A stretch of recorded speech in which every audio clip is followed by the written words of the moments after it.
keynote address is going to begin. Anyone who is a board member for the Alliance should be herding the cats into the room. Have a seat. Ruth Werner, sit down. Karen Hobson, troublemaker.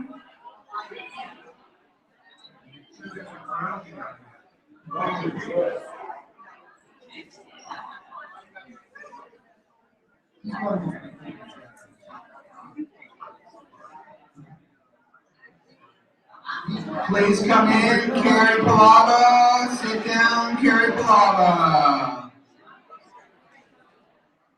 Carrie Palava, sit down. If I know your name, I'm going to call it out. I used to teach middle school. I can do anything.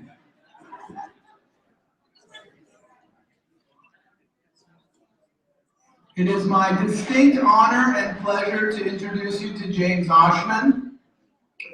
He has some very important industry information and things that will help us as a profession. I saw James speak in Albuquerque at the Massage Therapy Foundation event, and I've always remembered a few of the things that he said. And so as we work together today, I'm so happy to see you all networking and enjoying each other's company. I'm going to turn the mic over to James, and I so appreciate you being here. The Earthing Institute has provided you all with mats and the information to use them, and I hope that you find some benefit from them. I give you James Oschman.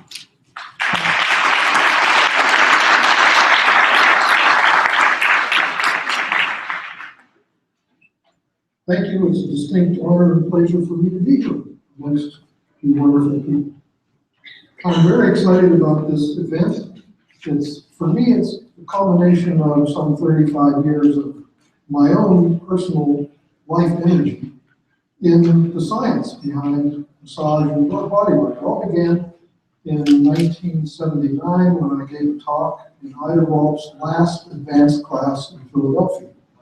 And I sat down with Ida Rolf, and she said, we need somebody to explain Rolfing to the docs.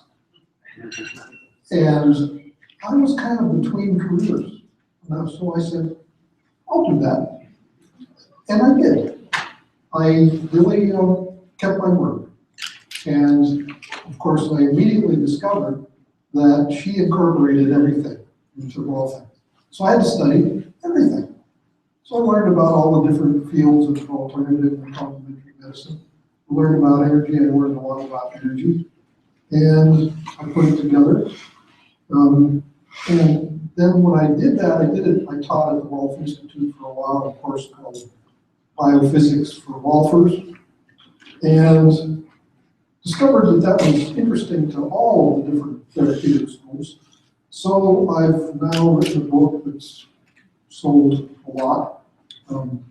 Mary Law was the woman who came from Edinburgh to enlist me in the project. Mary, where are you? Are you here, Mary? Right here. Oh, there she is. Where's Mary Law? She's wonderful. She has a new publishing house. If you have an idea of writing a book, talk to Mary. She's wonderful. And so the book, Energy Medicine, the Scientific Basis, has been translated into different languages. And this career of explaining Rolfing to the docs and explaining all of this to the docs has taken me to 25 countries and enabled me to give workshops all around the world. And I've had a great time. So here I am. There's my email. I'm going to ask you for some information. So my email might be useful to you. And I'm very grateful to my wife, Laura, and all the critters who helped me get ready for this. and to Clint Over and EarthFX for sponsoring the conference. And do try out your pad tonight. See how it feels. I think you're going to like it. So energy medicine is natural medicine. And here's some examples. Headaches and water. Most of the people you see walking around are dehydrated. They get headaches because they're dehydrated. They take an aspirin and drink a glass of water. Their headache goes away. They give the credit to the aspirin. It's the water. The aspirin bottle should say, in case of a headache, drink a glass of water. But we don't do that. Asthma and Heimlich. Little children sometimes get severe asthma attacks. They get a mucus plug at the bottom of their windpipe and they can't exhale, and it's very scary, and they get rushed to the hospital to take an injection of atropine to save their lives. A Heimlich maneuver does the job. It loosens that mucus plug. Do the Heimlich under the rib cage, lift up. And it turns out that little kids can learn how to do it for themselves, and when they do it a few times, they don't have severe asthma attacks anymore.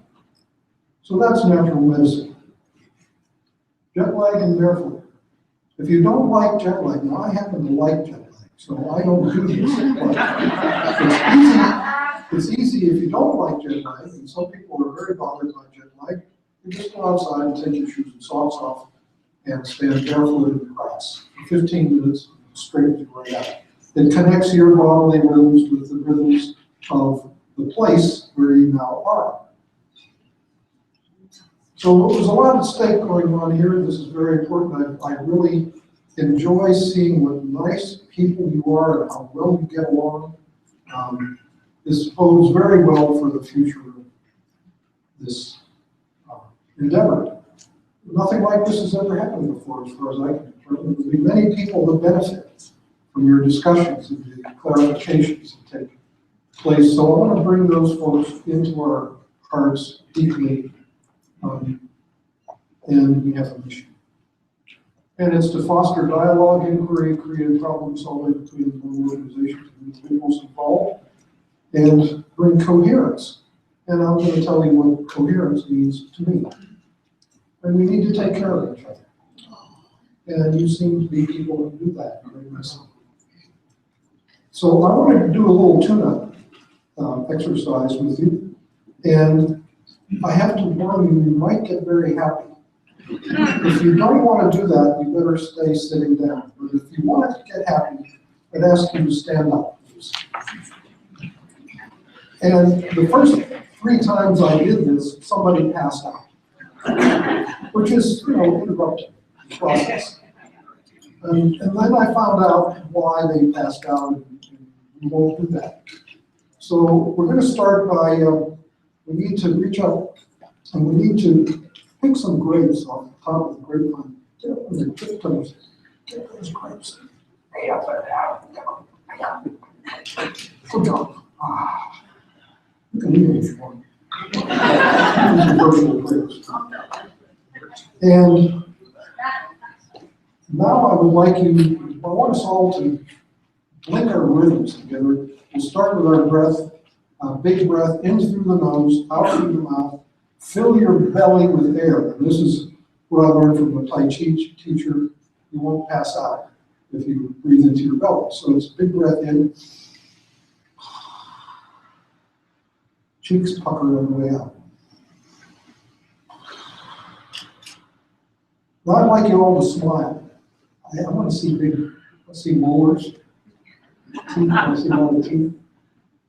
Molars. There are molars in the back. Big smile. There you go. Now this is difficult. Breathe and smile at the same time. Big breath, big smile, like this.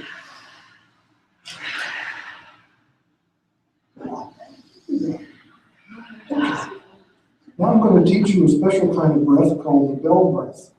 When you hear the breath, and when you hear the bell, you do the big breath, like this.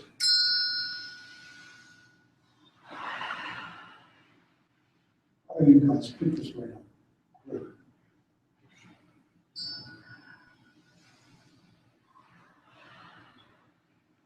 Okay, let your eyes close. And when you hear the bell, I want you to do a big breath, and I want you to make a sound. And this sound tunes up and down the frequency to find the frequency that vibrates the center of your chest. It's like this. Oh,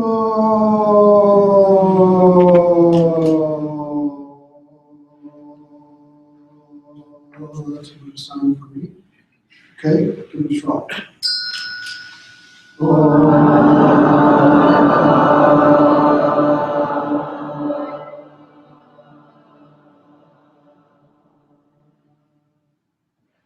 Very nice. I'd like to do that again. And this time I want you to move your shoulders and your elbows, your wrists, and your fingers. Adjust your shoulder girdle so the sound fills your chest and goes down your arms to your fingertips. Big breath, big sound.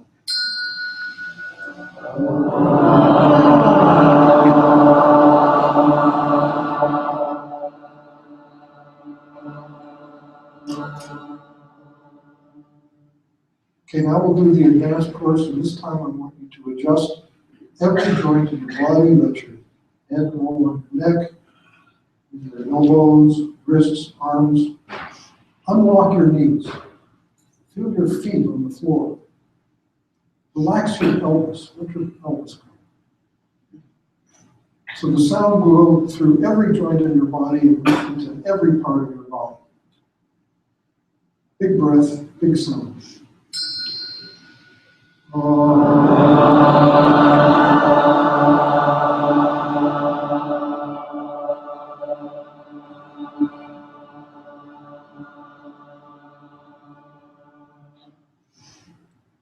And let's do this one more time, and I'd like you to think of a time in your life when you were really, really, really happy.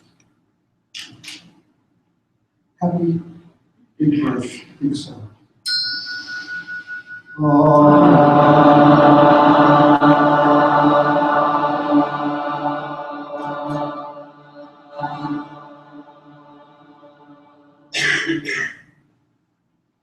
And notice how you feel right now. Notice how your body feels. And when you're ready, let your eyes come open. And I would like you to stretch your arms out. Try not to knock over the people next to you. And stretch your arms back so that you open up this delicate membrane in front of your heart, the place we close off to avoid heartache. Just open that up. And now I'd like you to make a big sound and turn it into a hum. Big sound.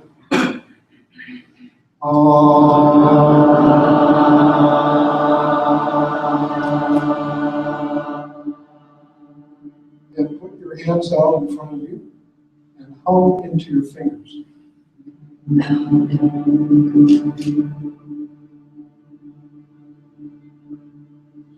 And look at the people next to you and smile at them in the eyes and make a nice hum.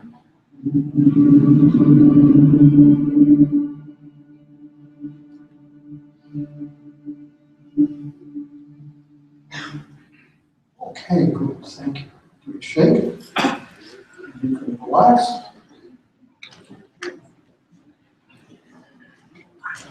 That hum can be important. I call it a secret hum. You can use a secret hum when you find yourselves during these meetings, when it doesn't seem to be going right according to your logic. Take a break and do a secret hum. Just take a look at that. It doesn't have to be loud enough for anybody to hear it. It will bring your focus to your heart, and don't be surprised if you say something amazing after you tune into your heart. Something that cuts through anything that's out of balance. I mean, I know you don't ever have arguments with people, But should you ever have a nausea, this is a good thing to do. It can defuse the problem.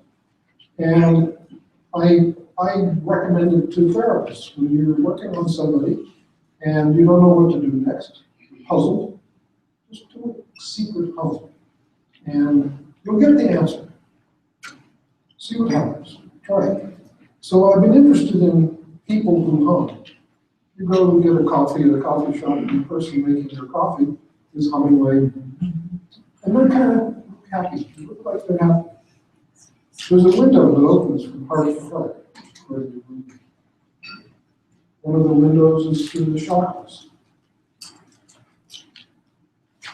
This is from the Institute for Heart Health. This is not a new age airy-fairy drawing made by somebody trying to show something mystical.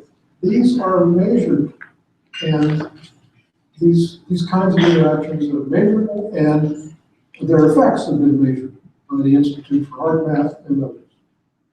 Here's some cats. I've always thought that cats purring must be good for you, good for them. Cats, it turns out, don't have as many joint problems as dogs. One of the possibilities is that they purr and send frequencies into their body, which is good for you.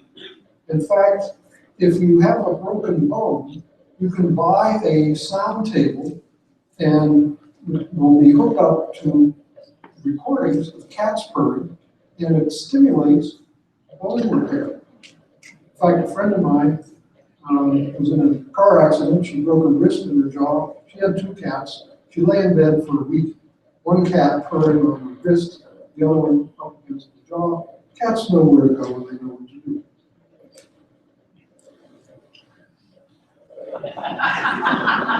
She got a lot of cats. Oh. All cats. I know how to relax.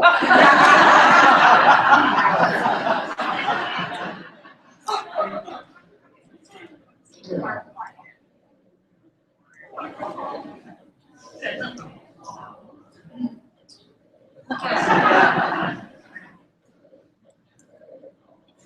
This is to prepare you for my talk when you can sleep. You can get, if you're interested in sounds and you want to know what sounds are present, you can get something called wavepad sound editor, and you can put the purrs, for example. You see there's a peak at 76, another one at 236. Those are probably the frequencies that stimulate bone repair, and maybe the whole spectrum does it. So maximizing the potential of your heart, I recommend in about 10 days I will be with these dear people at the Institute for Applied Meditation in Tucson, and they have written a book. This is a Sufi meditation, meditating on your heart. And you pay attention to your heartbeat. It's very simple. You can put your hand on your chest, you can check the pulse in your wrist, you can stick your fingers in your ears and hear the thump thump. I've found that when my computer screen goes white, I can see pulsing on the computer screen, and eventually you can feel your heart beat in every part of your body, and when that happens, your field becomes enormous, and you can do amazing things, and you can only do good things because the energy is from your heart. So bringing coherence to the professions. What are we talking about? What is coherence? It's a very important subject to me right now. Collagen is the most abundant protein in the human body. It's a triple helix, which is very interesting. This is the protein backbone, and it's surrounded by a hydration shell, a layer of water. And these molecules line up in the body in the form of crystals. Actually, they're liquid crystals. These are amazing materials. These are the most amazing materials in the universe. You can spend your lifetime studying them. Very interesting biophysical properties. And we don't usually think of our tissues as being crystal. You feel tissues that are soft. But in fact, they're very highly ordered. It's just that instead of being hard like minerals, which are made out of atoms that are packed together very tightly, The collagen molecules are long and flexible, and so the tissue does not feel hard, it feels soft. But it is very highly organized, and that is important. So here's some examples. Tendons, cartilage, superficial fascia, the perineural system, the connective tissue around the nerves, the connective tissue around the heart, the pericardium, the tendons in the heart, the periosteum around bones, and bones themselves are highly ordered. Ligaments, myofascia, tendons, all of this is the bulk of your body is crystalline. And this has very interesting biophysical implications. There's lots of skepticism about energy medicine. It's mental suggestion, placebo effect, flaky, Twilight Zone, new age, airy-fairy gobbledygook. I practice things. But there is skepticism, for example, there's skepticism about global warming. I mean, I can prove it.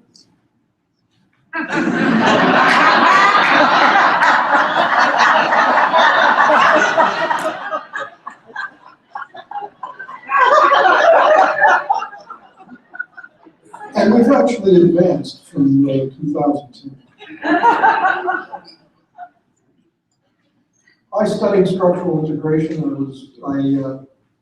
I gave myself a sabbatical, a virtual marine biological laboratory in the best library in the world, and I studied everything I could study about energy and energy flows, structure, and I came across this image.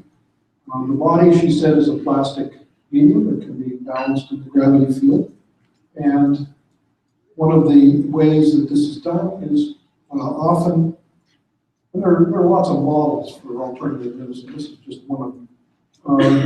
The ground substance of the connective tissue can get dehydrated and punched up where the muscles attach to bones. And applying pressure, as in massage, golfing, or other forms of bodywork, can release this, the ground substance dissolves and relaxes, and you can actually get length to muscles that are hypertonic. So this was published in 1934 by Goldthwait. And when you think about coherence, you realize that in the body that is not in balance, these crystalline arrays of collagen may not be aligned with the gravity field, the earth. And with Rolfing or other bodywork techniques, you can bring the body into alignment, you can bring these crystals into alignment, and when that happens, something magical happens. There's a shift in the person's psyche, a shift in consciousness, and it's very interesting to watch. Goldthwait had some interesting discoveries. You've heard of bone spurs, they're reversible. When the body gets balanced, or as he said, when the body mechanics are improved, the spurs can disappear. Oh, that's interesting. Interested in medical conditions that can be handled by massage and bodywork. So the water molecules, there are a lot of water molecules next to the collagen. I've made them as spinning tops.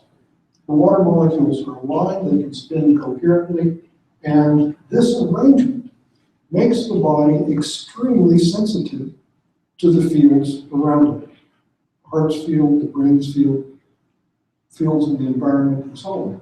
And when the energy level in these crystals gets to a certain point, they spin coherently, leading to the emission of coherent light.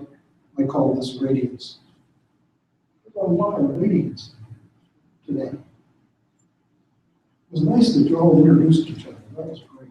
Here's a wonderful book called Sync, How Order Emerges from Chaos in the Universe, Nature, and Daily Life. Spin is contagious. Coherence is contagious. The more you guys get it together, the more you're going to get it together. That's what it says to me, anyway.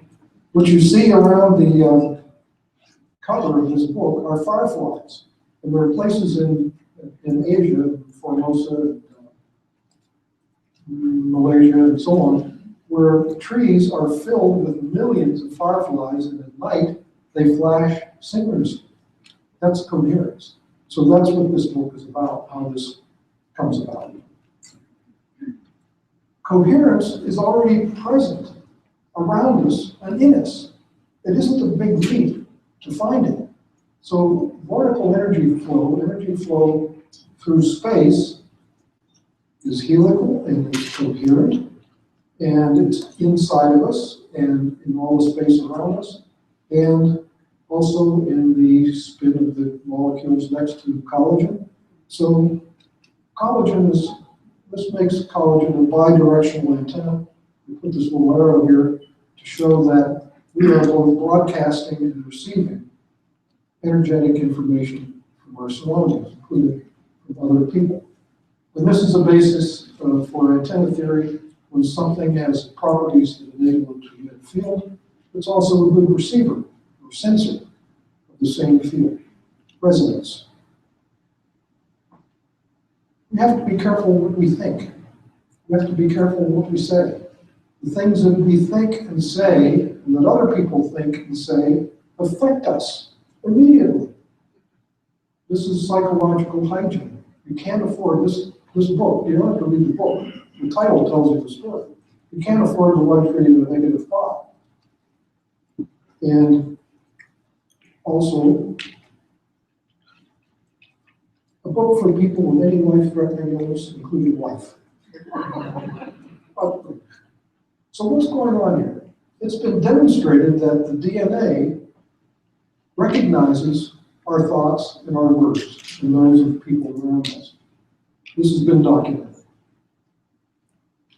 There are immediate early genes that express in as little as 1 second following a stressful event or your response to a stressful event or whatever.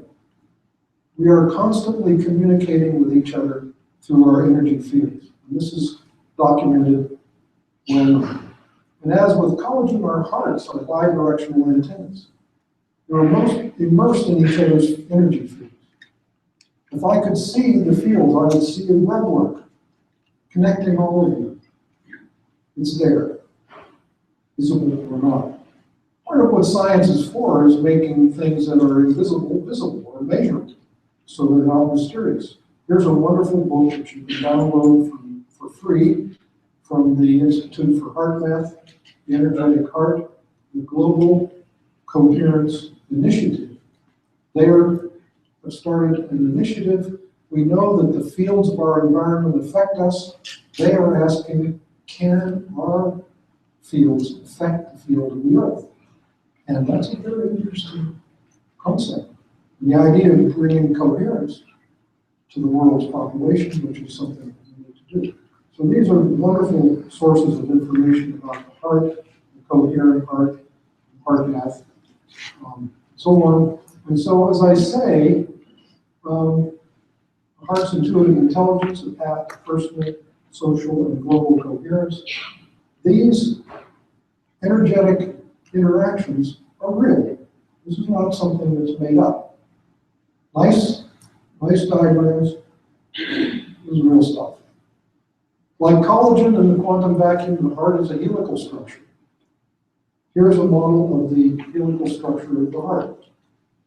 In the early 1980s, after talking to Dr. Rolf, I gave myself a sabbatical and I was looking for examples of energy flow in the body. And I was reading Gray's Anatomy. Well, you don't read Gray's Anatomy. I was looking through it. And I came across a reference to the electric circulation. Dang, that sounded pretty interesting. The reference was there. I asked the interlibrary room librarian to get me a copy of that article. It was by Francisco Torrent Wasp from Spain, Vienna, Spain. And it took her a month. She came back and said, Jim, that article does not exist in the United States. I suggest you write to the editors of Gray's Anatomy. So I did. I wrote to Peter Warwick, and he sent me a little note. He said, Dr. Wasp comes to London periodically, and here's his address, and he would be very happy to communicate with him. So I wrote him a letter, and he sent me all these papers. He sent me the electric circulation paper with inscribed in big writing, "Thank you very much for your interest." I think people weren't paying attention to it. He was glad to have an American scientist express interest. And then a few months later, he sent this model. And this is a model of the ventricle of the heart, which is helical.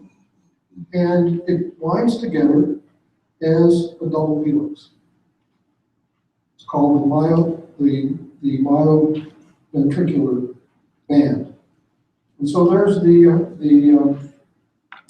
electricity swirling through the heart. And you can watch Dr. Gloss doing his dissection on the web, taking the cow heart and opening it up and dissecting out the ventricular myocardial band, the helical ventricular myocardial band. And it looks easy. He spent 50 years getting to the point where he could do this. It looks so simple. 50 years he spent figuring this out. And there's a resonance. The heart is a double helix. The DNA is a double helix. They have different sizes, but objects of similar geometry will resonate with each other. So there's a resonance that's been documented. And this is part of how what goes on in the heart electrically gets to affect every cell in your body, including the DNA in every cell. Energy spirals through your tissues, going from your hands. This is from Montauk Chia's book, Bone Marrow Mingle. And there's energy spiraling from the palm of the hand. And the hand is a bidirectional antenna.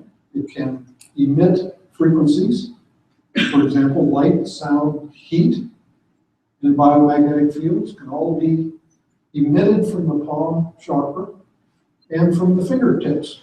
And you can increase all of these energies with intention. And this has been measured. The circulatory system is a very good conductor of electricity because it's a saline solution like seawater.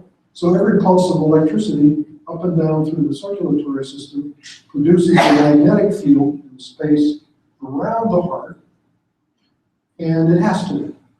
This is a law of physics. It's called Ampere's law. One of the big problems in our culture is that medical schools do not teach doctors any physics. So if you talk to them about the energy field of the body, they look at you like you're freshly arrived from Mars. Most doctors don't know what you're talking about. So there's the electrocardiogram, and it's the strongest field in the body, and it has to make a field that looks like that. There's a wonderful article from HeartMath called The Electricity of Touch. When you touch another person or when you bring your hand close to them, your electrocardiogram begins to show up in their electroencephalogram. So there's the radiating field of the heart interacting with another person, and the heart resonance shows up in the electroencephalogram or brain waves. Brain waves are not correctly named. They're not in the brain. Brain waves go everywhere. They go down to your toes. But they're produced by the brain. So this is this image on the left comes from Richard Gordon's book on polarity therapy, which came out in the 70s. And this is the field on the left that he detected with his hands. The image on the right is the cover from the proceedings of an international conference on biomagnetism. I went to that conference in 2004, and look at the picture. The biomagnetism, there's a whole science about biomagnetism. There are thousands of labs around the world that are studying biomagnetism. Google biomagnetism, you'll be amazed. So I like this because Richard Gordon picked this up with his hands. Just like the founder of osteopathy what's his name? Still. Still, Edward Tyler Still, said the brain is an electric dynamo. He said that 30 years before a German scientist actually picked up the electric field in the brain. So it just gives you an idea of how incredibly sensitive the human hands can be. When you touch people, it generates electricity by an effect called the piezoelectric effect, or pressure electricity. And it turns out that all the tissues in the body are piezoelectric. They generate electricity when they're compressed or stretched. So just movement of your skin produces electricity. Every movement you make, when you walk, the bones in your legs compress, they actually compress and twist, and they generate characteristic electrical fields that percolate through your body, and every cell is listening to the symphony of your movements and adjusting their activities accordingly.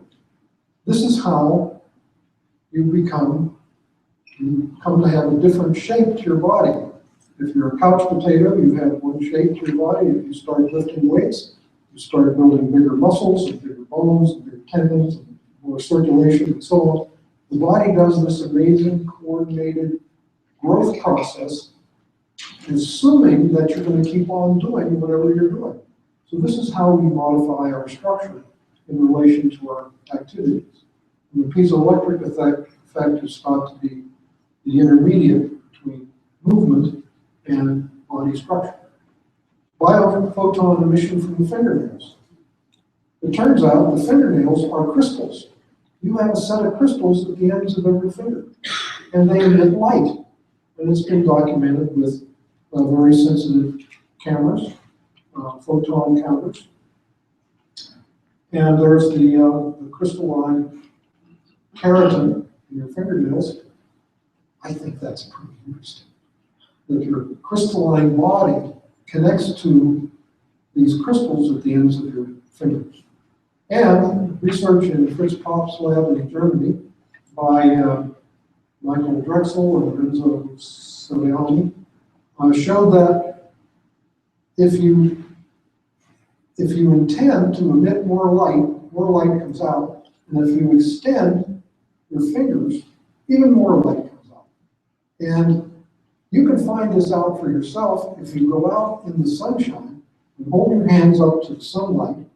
You'll feel the warmth coming into your hands. It's very nice, and it'll go down your arms. And if you extend your fingers, the energy flow goes up enormously. So you can, if you feel like you need some energy, you can go out and do this, extend your fingers, and you'll feel it go right down to your toes. Through the matrix that we just experienced a few minutes ago, making the sound from the heart. If you'll bear with me for a minute, I'm going to shift gears to different subjects. Stretching and neurodegenerative diseases. These diseases, Parkinson's, ALS, multiple sclerosis, neurodegenerative diseases. What does that mean? These are diseases that Western medicine doesn't understand, and therefore the pharmacological approach is not very good. Doesn't work very well. The side effects are awful. What if body work could do something about this? Well, it turns out it can. And this is Aaron Mattis, who developed a method called active isolated stretching, which I bet some of you people know about. And I know Aaron, and he told me that he has treated some hundreds of Parkinson's patients with stretching, and they get better. It's incredible. He did here's an example of a case study. A guy came shuffling in. He couldn't talk. He couldn't open his jaw. He couldn't eat. He was really, the tremors and all the nasty stuff. Stretching, 3 or 4 sessions of stretching, and he was back upright. He was talking. He was eating. And Aaron said, as long as he keeps his head up and walks and moves and so on, he'll be okay. When he starts to sag, it turns out Parkinson's often begins with depression.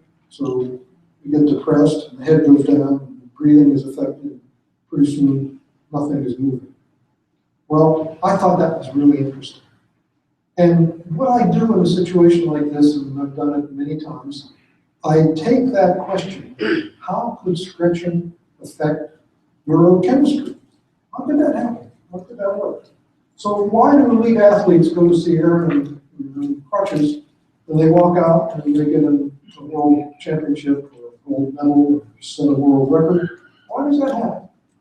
Why do paraplegic patients come in to see Aaron in wheelchairs and crutches and walk out? What's going on there? Why couldn't anyone tackle Donovan McNabb? Played for the Philadelphia Eagles. This is Donovan McNabb, and it was like he had eyes in the back of his head. People would try to come from behind to tackle him, and he always jumped out of the way. What was going on there? His movement system was really tuned up, and he and other 350-pound linebackers and many famous football players traveled all the way across the country to see this little tiny woman who did fascial stretch therapy. And when they went back, they were totally amazed at how they could move. Anne Frederick is her name, and her husband Chris Frederick, and they wrote a book, Stretch to Win, the Stretch to Win Institute in Tempe, Arizona. They confirm the work that Aaron does. They confirm that these neurodegenerative diseases are reversible through stretching. So here it is, 4 to 6 million people worldwide have Parkinson's. How can stretching fascia balance brain chemistry in these so-called incurable nasty diseases?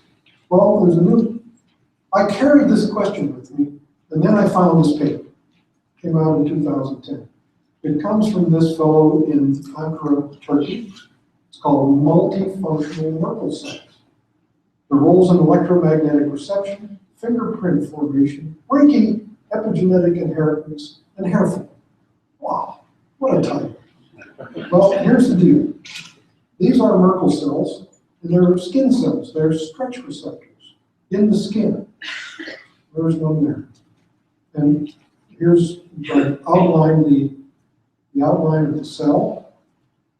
In yellow, this is the nucleus, and these are melanosomes, and they contain iron pigments.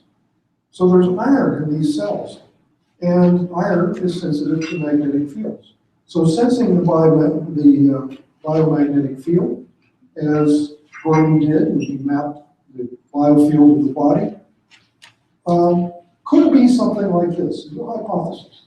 This is a mechanically gated ion channel. This is a melanosome that will move in a magnetic field. And so what can happen is in the presence of a field, it will tilt. And it will be connected by a cytoskeletal filament to the ion channel in the membrane.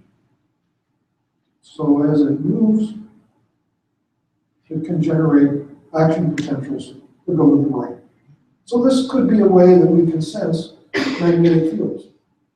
I, for example, can sense magnetic fields. I don't know why, but I can. And the thing can work in reverse. You can send signals down to these Merkel cells and cause electrically gated ion channels in the membrane to tilt, and this through mechanical connections through the cytoskeleton will cause the melanosomes to tilt and thereby project the magnetic field. That's an interesting idea. It needs some work, but it's one of many hypotheses. I like that. So he says that this connection is bidirectional. They absorb and radiate energy, and this could mediate the sensing, projecting of energy fields that happen in massage. Whether you know it or not, before your hands touch the body, you're sensing what's going on with their biomagnetic body. There are multi-sensorial cells that can receive all kinds of stimuli, even food type. So when I see people blessing their food, they're already gathering energy. They're gathering frequencies and information from their food through their hands. And he was looking at this as being a way of integrating biomedicine with alternative medicine. One of the nice things that is in his paper that really surprised me, he cited me for my work with grounding. And he said, of course, in Turkey, everyone puts their hands on the earth 3 times a day when they do their prayer to Mecca. Interesting. So what's the connection between Merkel cells and brain chemistry? Again, I carried this question for a couple of years, and then I found out. And it turns out that Parkinson's patients have reduced levels of serotonin, neurotransmitter. And that modulates the release of dopamine. There's a simple explanation of how fascial stretching can change chemistry. And the Merkel cells are not in the fascia, they're in the skin. But if you can do the active isolated stretching and mobilize the fascia, you can move your skin more. And so there's more signals going from the skin to the brain. And it turns out these cells are neurons. They connect other neurons that release serotonin in the brain. Wow, there's a story. It's a fascinating story. The active isolated stretching is something like this. You can learn to do it yourself. Turn your head as far as you can and push it a little further. 1 time for 2 seconds, the other way, 2 seconds, up at an angle, 2 seconds, and take every joint through every range of motion and stretch it just a little bit. Doesn't require terrible exertion. So this is an interesting idea, and I like the idea that body work can solve really serious disease issues for which medicine has no good solution. And I'd like to know about more of those. And I bet some of you know other examples. And if you do, I wouldn't mind if you'd send me an email about it. Because I think we could compile this. And this is the medicine of the future. You know that all kinds of serious medical conditions can be reversed with massage and other forms of body work. And that is very important for the future. If you bear with me for a second, I'm going to shift gears to detox. My friend who has ALS is convinced that it might be caused by some toxins in his body. Well, the collagen that I mentioned earlier is embedded in this wonderful material called ground substance. It has all kinds of functions. It's one of the things it is a reservoir of electrons. This is what is affected by the mat that the Earthing Institute is trying to tell you about. It's a global system. It's made of this incredible polyelectrolyte material. It's everywhere in the body. And there are different ways that toxins can be trapped in the matrix. They can get stuck in the interstices. They can bind to charges, or there's hydrophobic and hydrophilic binding. And so the ground substance can get loaded with toxins, and when you apply pressure, it releases them. This is stores of electrons in the ground substance, needed for every physiological process. Water, ions, and electrons are stored in this matrix. And when you apply pressure, shows the matrix full of toxins. When you apply pressure, the polymer falls apart. It's like Jell-O. If you push on the Jell-O, it kind of melts, and then it will reform. So here it is. This is called, it's a gel, and it solates, becomes a solution. The molecules release from each other, toxins are released, and then it repolymerizes. It sets up again, and it's cleared of toxins. And this is one thing that body work can do. You know this happens sometimes. People get red in the face or their breathing changes and you're overloaded with toxins released from the work you're doing. You need to drink some water and take a break and you'll be okay. So the big picture, where is all this taking us? The ideas that I've expressed and many of the other ideas that you folks have, and you get phone calls all the time. This is my favorite quote. There's this medicine and that medicine, and this method and that method, and that's the way the body really is. And by studying, I view all of the complementary and alternative therapies as providing clues about the reality of physiology and life and the way the body really works. Unfortunately, biomedical researchers aren't listening to that information. It's precious information. I take it as evidence. Well, I'm going to show you something that I have to figure out how to make this happen.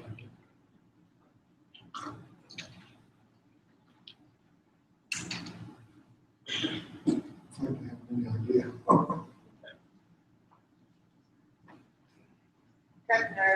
There we go. Okay. This is what I watch when I need to take a break.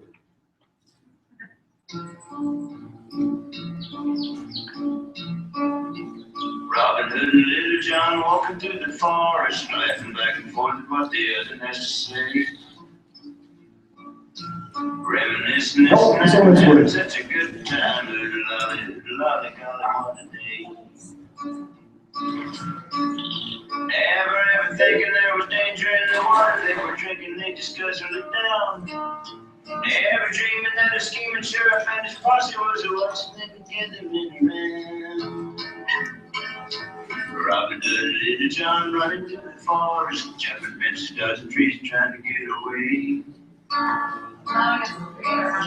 Contemplating nothing but escaping, finally making it. Ooh, lolly, golly, what a day. Ooh, lolly, golly, what a day. Are you ready to see it? Robin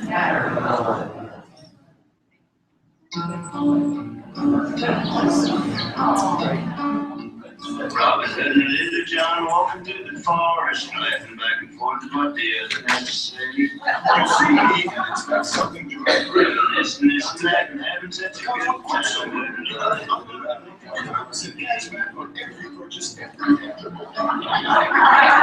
Thinking there was danger in the water, they were drinking, they discussed it down.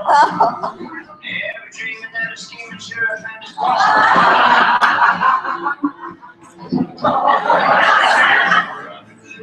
John running through the forest, jumping benches, dozing trees, trying to get away. Contemplating nothing but escaping, finally making it. Ooh, lolly, golly, what a day. Ooh, lolly, golly,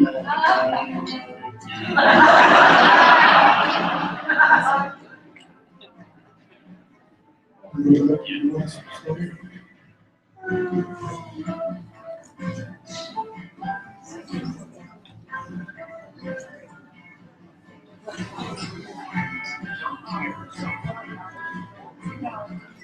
Okay, if you don't think that's funny, you got a problem.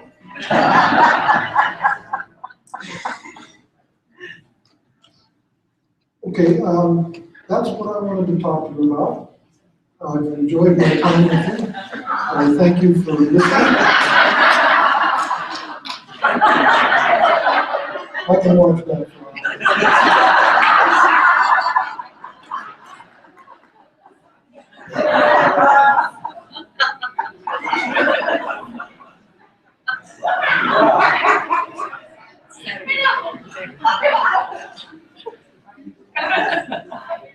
Okay.